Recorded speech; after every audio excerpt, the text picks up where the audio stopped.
Севиль Карашай. Минетдар ол. Сув шейні ағартыр, юзю қараны ағартмас. Аталар сөзу. Биринчи бап. Бу саба бүтін кой урметлі ве қиметлі инсанны сонки yolға озғармақта. Оның апансыз өлімі кимні кедерге, кимні белли фикирлерге, кимні бу алға кетірген себеплерге далдыра. Күнлерінің ең sıcak вақыты еді. Орталықта құрып қалған отлар, солуған чечеклер, тарлалардаки айванлар біле сусызлықтан олеята. Yol четінде бір машина тоқтады. Дүмен башында отырған егит бұ кедерлі вақияны диққатнен сейір етмекте. Оның тыш қияфеті, бет сымасы ве беден бичімі ерле олмағаныны білдіреді. Мефтанын янында атеш кебе туташып фышқырған қавға егетні фотокамерасыны четке алмаға мечбур етті. Бұны сіз башладыңыз, бақыңыз неге кетірді? Егер herkes vicdanına göre yaşasaydı problemler de olmaz edi. Siz onu öldürdünüz. Yok, onu sizin açkozluğunuz yok etti. Erkekler kızışıp bırı-bırıne atılmağa başladılar. De o de bu taraftan yangırаған erangi söz kavgaға çağıruf gibiydi. Kozlerini kan baskan, damarları buruşken, bırı-bırıne bağırgan adamlar imamның sözlerini bile eşitmey. Kısqасы, cenaze namazı tolusымен bozuldu. Nihayet kapı aralığına zar-zornen çıkan esli başlı kadın vayvalap, ağlap, kıçırıp yalvarmağa başladı. Akayımның cesedi da suvumadı. Siz ise onun yanında bir-birinizni çamurnen suvarasınız. Öz-özünüzni maskara etmeniz. Laflarınızdan yüreğim bulana. Elşanıma sonki vakit yaşayış vermediniz. Hiç olmadım ebedilikке kavgasız ozgarınız. Aram şeyler yapasınız, anlamaysınız mı yoksa? Kadın esini joyja қалда, азбарда onu beklep turgan adamlarga taба adımladı. Soy akrabalar aman onun koltuklarına kirip kartini ozunu ketirmege aşıktılar. Aradan 3 kun keçti. Yabancı yigit bu yerde yerleşir eken komşularının tanış olmağa istedi. İlk evvela o endi belli olgan evge barmağa niyetlendi. Büyük ihtimal бар ki merhumның omur arkadaşı da şimdi bir yardımga muhtaçtır. Yavaş kapını kakar eken nefesini içine çekip bekleydi. Birkaç dakikadan o cenazede көрген kadını yakından dikkatlice gözden geçirdi. Kadın tahminen 65 yaşında, arık, alçak boylu, esmeri közlü, kara kaşlı, көрінгені gibi yaşlıkta pek dülber kız olgan ama başına kelgen belalar onu ayaklarından ayırgan. Sonki 3 kun ağzına su bile almagan kadın şimdi ozudu mecalsız bir alda. Kar kasevet onu bütünley yıkkan edi. Sizge belki de keder etedirim, bağışlanız meni tize. Men birkaç kun evvel mındaki cenazenin şahı oldum. Allah rahmet eylesin. Başınız sağ olsun. Sizge biraz yemek getirdim. Bismillah. Dostlar sağ olsun. Allah senden razı olsun balam. Ama seni tanımayım. Kimnin oğlu olasın? Men bu yerlide gelim. Sizin koyunuzga işnen yollanıldım. Bir araştırmacıyım. Farklı halklarının adet ve ömür tarzlarını öğrenip, tetkik ve kıyaslaf işlerini geçirem. Balaban bir kitap neşir etmek niyetindem. Koyunuz hakkında ise bir tanışım söyledi, men de meraklanıp geldim. Anlaşıldı. İşin meraklı eken balam. Adın ne? Adım Akim. Bay Server'nin sülelesindem. Kırım'dan geldim. Men ise Şahnaz abla. Memnun oldum. Bizim şahda kayamızны, onun etegindeki kichkene ve kimsege beli olmagan çilegir koyçugumuzni көрmek için uzak yol keçkensin. Gel musafırım ol. Belki senin işine menim de faydam tiyer. Ozum de biraz yazılırım. Musafir yigit ev bekesinin beraber bahçada kitapçanға таба adımladı. Бірінші даққалардан Шахнас абла ғайет мулайым ве мерхаметлі олғаныны аңлады. Қадын келген мұсафырны ең әйі шекілде сыйламаға тырышты. Сонки вақытларда лаф етмек ве көңіл açmak үшін сырдаш да yok. Бұтын танышлары белli вақиядан сон өз арасы қавғалашып да барышамайлар. Мен сізге яқын бір евчікні кераладым, бір қачай мында қалмаға естейім, яны қомшыңыз олам. Ала қызмет етсе қатнашырмыз. Пек яқшы хабер. Умыт етем біз ақында те сұратларында әйі olur. Халқымыз аслында пек мұсафырчендір. Öyle olsa kel sana özüm ақында bazı bir şeyler tarif eteyim. Kadın özüne ve musafirge birer piyala çay koyup hikayesini başladı. Bir zamanlarda biz başımızga kelgenlerden kurtulmak için mında geldik. Elşan ağаңмен 20 yaşında olğanda evlendim. Pek baqıtlıydık. Tek bir derdimiz бар еді. Allah bizge evlat nasip etmeydi. Gecelerim, gündüzlerim dualarda keçeydi. Ve nihayet bir gün mucize yüz berdi. Allah dualarımızны kabul etip bizge nece yıllar beklenilgen balачыкны bağışladı. Oğlumuzun adını Yılmaz koyduk. O bizim kovançımız ve tayançımız oldu. Senin yaşında olğanda cenke gitti. Ama ömrü kıska eken andan kaytmadı. Tek oğlunuz cesur, haqiqiy vatanperver edi dep mektup yolladılar. Bundan son rahmetli Elşan ikimiz kaldık. Başka yerge koçup tınç hayatını kıdırıp başladık ve mında Çilegir koyuna geldik. O vakit bu tarla ve dağlar boş edi ve koy endi adamlarla tolup başlagan edi. Mında esasen lezgiler yaşaydı. Olarla tez ara dostlaştık. En evvela bu halk biri-birini korçalagan. Kimge yardım gerek olsa kunduz gece demey bütün koy toplaşıp yardım eter edi. Böyle etip biz mında 17 yıl yaşadık. Yerli adamlar sığır, koy bakıp bostanda sebze, bakçalarda meyve yetiştirip öyle geçineler. Bir kere bilesің mi, erте bardi apansızdan kar boranı başlandı. O vakit saçılgan bereketinin yarısı ve çiçek açkan bütün meyve terekleri kar tübünde yok oldu. Ağır vakit edi. Koyde telaş, korkunç. O yılının kışını zar-zornen geçirdik. Gelecek sene başımızga daha bir bela. Bu sefer kurgaqlık sıfatında tuştu. Evvel güler yüzlü ve merhametli insanlar sanki yok oldular. Adım kelgen çimçep turgan belalar adamlarını baxtsız ve gerçekten de acınıklı alga getirdi. Allah'ın bu sınavları kimni kırdı, kimni daha güçlü etti, kim dayanamayıp koydan kaçıp gitti. Kim baş yazısını koz korer dep sabırnen iyi günlerini bekledi. Ama hakikat şu ki, başka kelgen belalar insanlarını olarının münasebetlerini dengiştire bile. Yip ince yerinden uzulup başlay dep aytalar da, bizim takdirimizde de böyle zayıf yerler tapıldı. Böyle etip Akimnen Şahnaz abla koň batkanca laf ettiler. Evge kaytkan son yigit dünyanın ortasına tuşkenini ve bu koy küçük olganına bakmadan, mında ayat kaynap fışkırganını anladı. En meraklısı da Şahnaz abla bu yerinin aytkan buyuk sırrını, onu öğrenmek gerekim dep yigit yukuga daldı.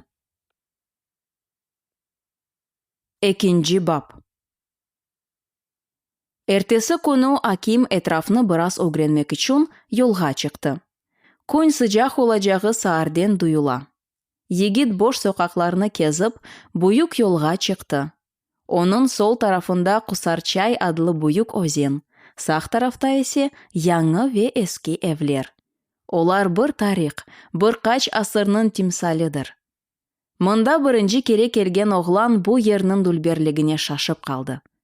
Kayalarının yüceligi, mağrurluğu onu ayrette kaldıra. Mında gerçekten de bulutlar doğa eken. Dağlarının topesinde, taşlar üstünde ösken terekler tabiatının acayipligini aks etmekte. Yükseklikte, uzakta koy sürüleri görünüyor. Yanlarındaki çoban öz tayağını sallap durmakta. Daha yukarıda yerleşken koyçikler duman içinde joyula. Taze hava, Кушларның чивелдешмесі, бутун булар Акимге китапларда оқуған эски ватаныны хатырлатты. Баяғы жүрген сон, о чешме башына келді. Егит кене айран қалды. Ама оның диққатыны желп еткен шей чешме дегілде, оның янында тұрған бір қач гүгім олды. Олар көрінішче пек еске, үстіндегі орнеклер аман-аман толусынен силенген. Көзі өгіндегі манзараға бақып инанамай. Аққан су тамчыларында күнеш нұрлары ойнамақта. Олар кубана-кубана де бір яққа, де башқа тарапқа секіреве бұ ажайып ойынен су ақынтыда көк құшағы пейда етмектелер. Ақиқи тылсым. Апансыздан бұ ойынны ұзын бойлу, арық бір қыз тоқтатты. О ябанжыны көріп біраз абдырады, башындaki явлухны чекіп сачларыны қапатмаға ашықты. Гугумыны еліне алып тез-тез даға таба чапты. Аким көзлеріне инанмай. Бұ не? Бұ керчек ма? Яды менің үстімден бірев күлемі? Шақалашмаға істеді ма? Насылдыр қыз, гугум, земаневи асырда бойлы омыр тарзы ола біле ма жеба? Башында о қадар суал пейда олды, о қадар чоқ шейлер білмек істеді ке жевабыны алмағанже көңлі раат олмай жағыны анлады. Аким қызның артындан чапты. Эв огунде отырған қарт баба, қапыдан қасырға кебі атылып керген қызны ве оның пешінден ашықып келген оғланны көрді. Қашларын ысытқан қарт Акимнің огыне чықты. Мұнда не ішім бар? Қыздан не істейсің? Бағышлаңыз мені, қарт баба, мен ерліде гілім, бұ қызны чешме башында раст кетірдім. Су ташыма хусулы мені айретте қалдырды, бір қач суал бермек істедім. Евленмеген қызларымызға егітлерінен лаф етмек ясақтыр. Суаллерін олса менден сора. Яқшы, жаныңызны ақыртмаға істемедім. Келіңіз таныш олайық, олыр му? Адыңыз не, қарт баба? Адым Буркут. Мен бұ койнын ақсақалы олам. Сенден қачқан қыз менім торыным. Оныңнен бағлы суал бережек олсан мы қайт ол? Йоқ, сіз мені яныш анладыңыз. Мені торыңызның гугумнен чешмеге келуі айретте қалдырды. Яни, земаневи аятымызда бұл кебешелерге ажет йоқ. Чүнки әршей адамларының оңайтлы яшамасы үшін шарайтлер бар. Бір евде бар, бір евде йоқ. Бойле земаневи шейчіклерінің пешінде олсан шерге кет. Бұ койде еске анянелерімізні күтелер. Эбет, күтелер, чешмеге ақайлар барып чамашыр юмай, ве күнде 10 кері суға бармайлар. Мырылданды евден шыққан эсле қадын. Суағымыз олса, елерім о қадар бершілі олмаз еді. Евге күр, қадын! Деп қычырды Бүркіт қарт баба. Еркеклерінің лафына қарышма. Егет, сен не сора жақайдың? Аким бір қайч санеге бір ерлерге далған кебе олды. Ақлына оның рахметлі қарт бабасы келді. Огүндеки ақсақалны да она ошатты. Оның қарт бабасы да бір тарафтан бөле серт ве жидди, аслында есе мерхаметлі ве адалетлі еді. Көз огүнден аяттан бір қач левха кечті. Ақсақалның апансыздан ешітілген сесінден абдырап, ихтиятнен сорап башлады. Бүркіт қарт баба, сіздің чешмеңіз насыл чешме я? Көзіме санки дерсін тылсымлы кебе келді. Ақлысын делиқанлы, о эпіміз үшін тылсымлы олды. Қарт бабаның юзу біраз açılды. Чересіндегі бүріш-чүрішлер көз етрафында нешелі кемерчіклер пейда етті. Скемлеге отырып, о мұсафырге де отырмақны теклиф етті. Яшына бақмадан ақсақал бойнуны созып башыны тик тута, қарталға бензей. Күчлі эллер ве омузлар қарт ерлі халқының мағрур оғлу олғанына избатламақта. Чаларған сач ве сақал есе оның қияфетіне икмет ве ираде қошайды. Бұ чешме, деп башлады Бүркіт қарт баба, эпімізге рух берді. Эпімізні суфсызлықтан құртарды. Мында, білежек олсан, су чоқ дегіл, озеніміз аман-аман құруду. Азбардада құю қазылмай. Бір қачылы вел мұндан юксек дағларға чықып, андаки чоқырақлардан су топлап көйге кетірейдік. Адамлар о вақыт пек қиналды. Жамиде ақшам топлашып, Аллах бізге су бермесіні ялбарып істейдік. Бойле чекешулерде бір қач ел кечті. Сон білесін ма?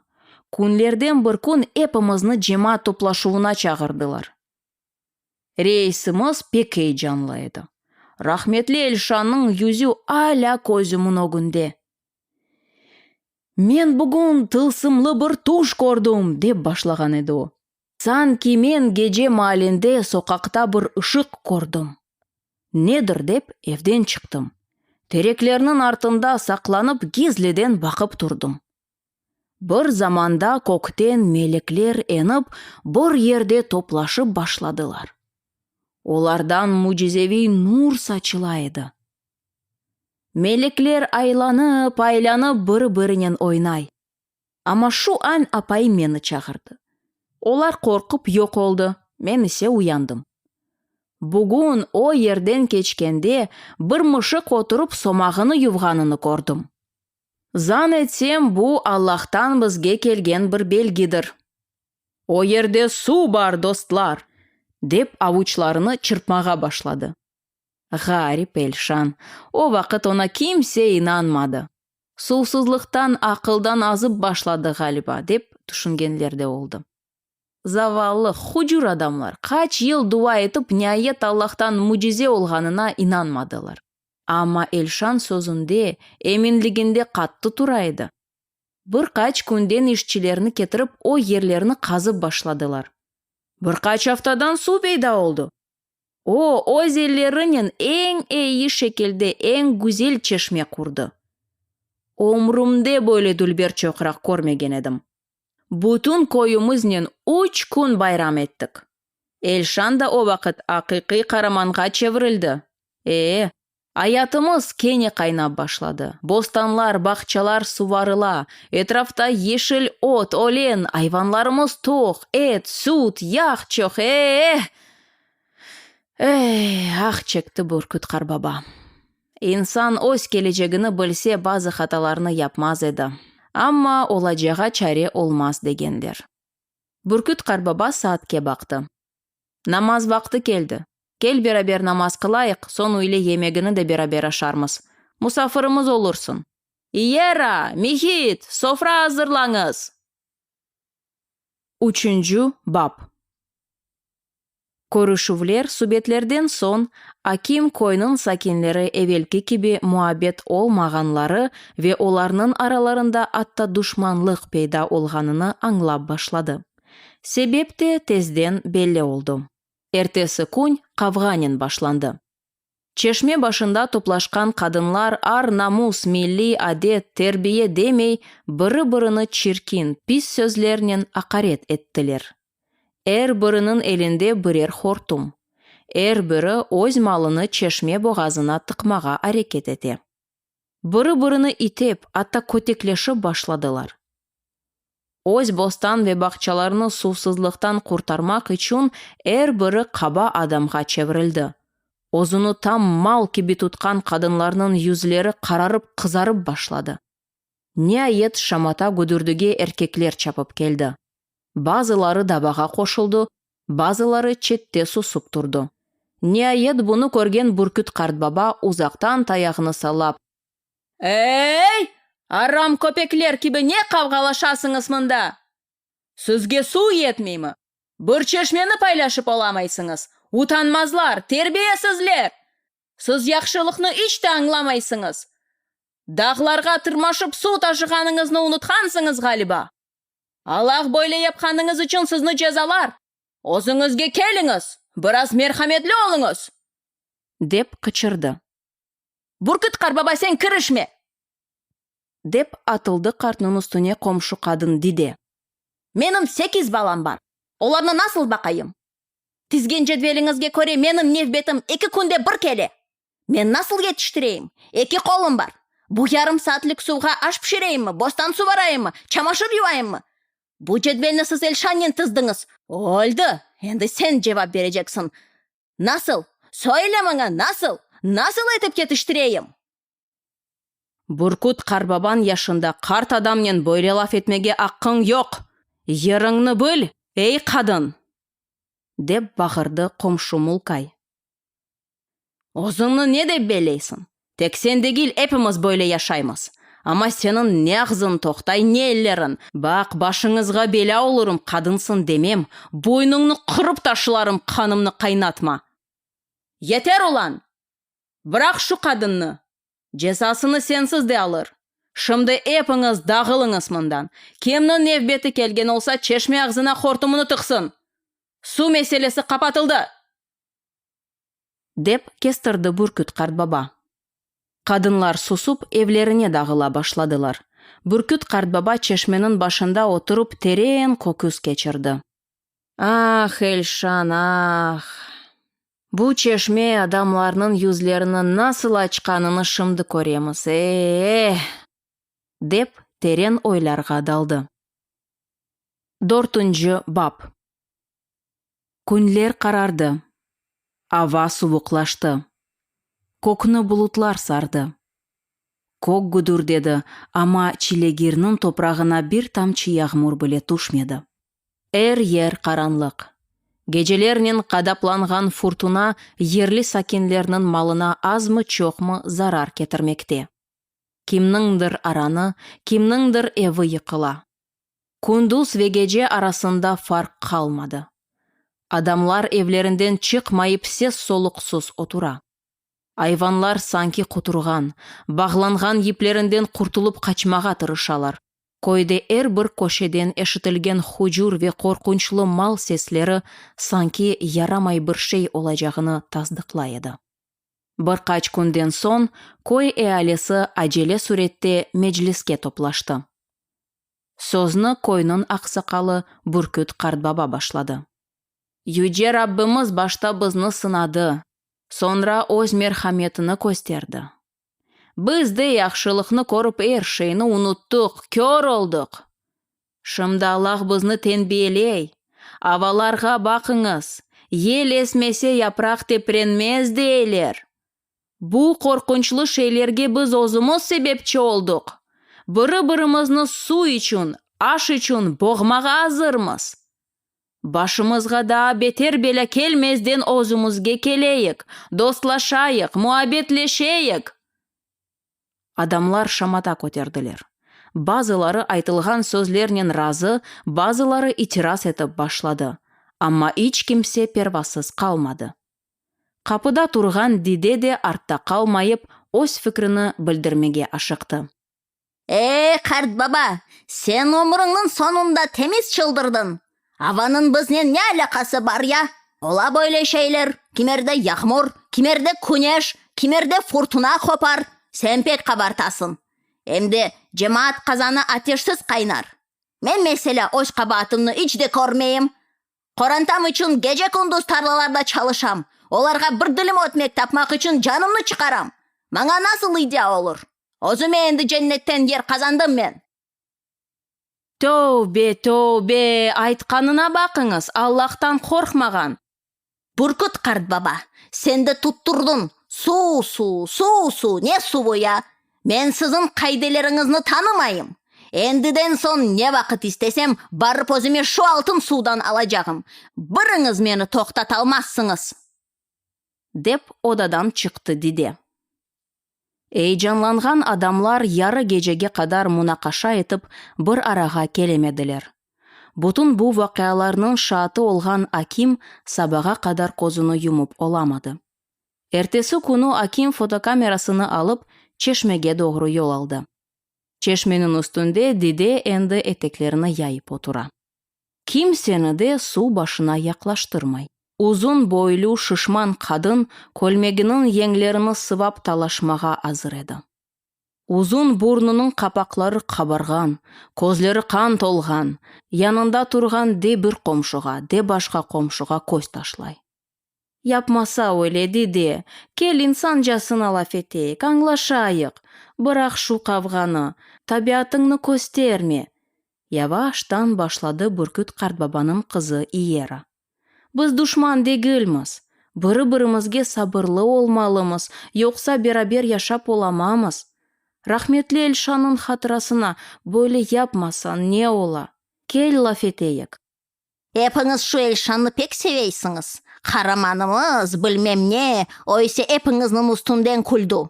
Бізім талашқанымызға бақмаға істегені үшін де тек бір чешме құрды. Ама істегіне ерішемеді, кеберіп кетті бичаре.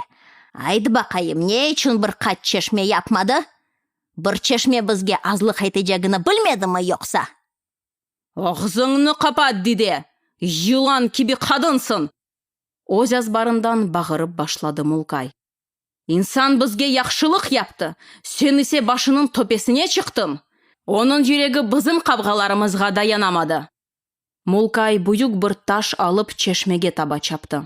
Çevik hareketlerle çeşmenin kurnasını kırmağa başladı. Kaya içine kakılgan demir boruçuktan su aman kesildi. Etrafta turgan kadınlar Mulkay delireceğinden korkup evlerine kaçtılar. Böyle olsa olsun, su kimsege tiymesin. Dep dide de çapıp gitti. Bütün bu şeylerini görgen Akim öz gözlerine inanamadı. Özünü güya bir masalda, başka bir alemde gibi duya. Ama bu masalın sonu nasıl olacak? Bu kavgada kim yener? Dep oylandı o. Herkes öz vazifesine tuştu. Erkekler işke, balalar mektepke dar kaldı. Mahallede tek kadınlar ve kartlar kaldı. Kimi bostanda çalışa, kimi ev işlerine baka. Tek azbarında yanı kora kurup durgan Mulkay ara sıra çeşmege göz ata. Otlar içinde sanki bir şeyler beklep oturgan Akim de çeşmeden gözünü almay. Sabaki vakıyadan haberdar olgan Bürküt Kartbaba çeşme başına çapıp geldi. O de sogune, de ağlay, böyle alda çeşmeni tamirlep başladı. Kurna bir tamam bozulgan ama su almağa çare bar edi. Bürküt Kartbaba Mulkayga yaklaştı. Oğlum, sen ne yaptın? Kadınlar çok şey aytar. Sen onlarını dinleme. Yılanın kuyruğuna basma. Ozunu, balalarını tuşun. Su olmasa sen de kıynalırsın. Bu kadın delinin delisi. Meni de deli edecek. Açuğum boğazıma kelip tıkıldı, dayanamadım Bürküt Kartbaba. Onun sesini eşitsem saçlarım tik tura. Akşam barıp akayinen laf edeceğim. Apayına sahip çıksın yoksa bela olacak. 5. Bab. Gece fikirlerinden daha çok delirgen dide sabah erte kene çokrakka gitti. Yol çetinde kum içinde oynagan balaçıklar dideni korup sıçrap артından çaptılar. Birer eriştirip üstünden kulüp başladılar. Deli dide, çeşmege ketti dide, kopkanyen su alam dep ayağı taydı, yıkıldı. Üstü başı sulandı, ozu pek açulandı, halka baktı, utandı, çünkü o susuz kaldı. Dide bu sözlerini eşitip dehşetli bir bakışnen balalarga çevrildi. Balalar korkup kadından Irak çaptılar ama her taraftan gelgen mıskal ve kulku kesilmedi. Terbiyesiz sarınçkalar! Dep küfürledi dide balalarını ve yolunu devam etti. Kadınlar endi adetince çeşme başında toplangan. Bunu görgen dide ortaga kirip söz aldı. Dinleniz meni! Dep başladı o. Bizim erkeklerimiz beceriksiz ve aptal ekenler. Tunevin men bu yerde buna emin oldum. Göresiniz mi? Olar su cedvelini bile doğru tuzup olamaylar. Ama böyle devam etmek olmaz. Men sizge yaxşı şey teklif etem. Endi ailedeki bala miktarına bakacakmız. Eğer korantada 8 veya 10 bala olsa, demek olar tolu bir kun su alalar. 4-5 balası olgan 5-6 saat su ala ve ilahire. Azbarda çalışkan Mulkay bu sözlerini eşitip dayanamadı ve kene kavgaga kırıştı. Sen ozunu ne sayasın? Dep bağırdı o. Sinirlerimni kıçırdatma bak başın belaga kalır. Yanı kaydeler çıkargan sen kim olgansın? Men mında olmasam epiniz kötekleşip biri-birinizni öldürürsünüz. Bana da sağ ol dersin sen Mulkay. Bunu unutma. Деде құрымлы тавур алып пармағыны көтерді. Шу ань Мулкайның сабырып патлаған кебе олып, еліндегі күрекні қатты сықып шаматының ортасына чапты. «Мен сені өлдірмесем, мен дегилім!» деп қадынның үстіне атылды. Шу даққасы күрекнің сапы шап етіп қадынларының ортасына тұшып, бірінің бойнуна ұрылды. Заваллы қадын ерге еқылды ве ағзыны ачып бір сөз беле айтып оламады. Мулкай яңлыш урғанını аңлап артқа чапты ве балабан бір таш алды. Бұны көрген деде кене озыны четке алып, бұ сеферде жаныны сақлап oldu. Құтырған Мулкай дедені бош қоймай, өлдірмек ниетінден вазгечмей. Қадынлар шамата көтерді. Эркес қычыра, эркес вайвалай, кими ерде ятқан қадыны четке чекмеге тырыша, кими дедені қорчаламаға істей. Бұ қавғаны көрген Мулкайның ана бабасы evден атылып чықып, оғлыны тоқтатмаға, азбарға алып кіріп оны тынчландырмаға әрекет еттілер. Диде ise еп сусамай. Көстерілген басқыдан оның ағзындан да çok күфур ве чиркин сөзлер фышқыра. Шу даққасы қадынларының бірісі қычырмаға башлады. «Нефес алмай! Ері нефес алмай! Ағзындан қан ақа! Бақыңыз! Екімні чағырыңыз! Екімні!» Шаматаға чапып келген бүркіт қарт бабай. «Не oldu?» деп, бір шей аңламай де о, де бұ тарафқа чапқалай. «Бүркіт қарт баба, қызыңыз! Ері нефес алмай! Өлді!» деді қадынлардан бірі. Бүркітнің башына санки қая абдарылды. «Балам, evladım! Оларның қарғышлары сана тейді ме, балам?» 6 бап. Сонки вақияларданмы, адамларның ақсызлық ве қабалығынданмы өз икаясыны язған авада бұ көйге ичте шавле сачмады. О etrafқа еп қаранлық ве қорқунч дарқатайды. Бір қач күн тоқтамаған көк гудурдысы шымды озының ең шиддетлі ноқтасына етті. Ел фуртунасы тереклеріні сындырып башлады. Апансыздан көкте яшын пейда oldu. O сюжетнің баш қараманы оларақ санки тақтқа отырды. Әр тарафтан күч алған кебе бұ таби көрініш бесе белді ки бір шеге азырланайды. О бірден бұтын күч құдретіні топлап чешмеге доғру атеш оқларыны йөнелті. 1, 2, 3 бичаре чешме екеге ярылды. Көкіні гүдірдетіп парылдап шыққан шемшек бар күчінен текрар чешмеге атылды. Яшын дешетлі чықышыны бітірмелі еді. Теесуф ки бұ ойында тек бір ғалип, бір қараман қалмалы. Чешме dayanamadı. Сонки нефесini алып о бір қач даққа içinde суыны кесті. Бұ да Аллахның емірі. Машинасы янында тұрған Аким істер-істемес бұтын бұ ойнының шаты oldu. О азырлаған жемиданларыны тез-тез ерлештіріп yolға чықмаға ашықты. Бұ көйде да бір даққа беле қалмаға істемеді.